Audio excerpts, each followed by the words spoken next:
IPEX One Chrome Ad Hoc Conference Call. In this video, we are going to demonstrate how to host an ad hoc conference call from IPEX One. Start by hosting a normal phone call. For this demonstration, we will call Mark. Once you are on the call, you have the option to see the call's participants and to invite another member. Click the plus button and then search for the contact you would like to add to the conference call. Now click Invite.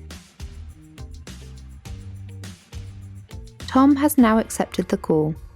To bring him into the conference, just click on the conference key again. Now we are all on a conference call together. From here, you can click to see all of the call's participants. When you are ready to end the call, just click the red telephone icon.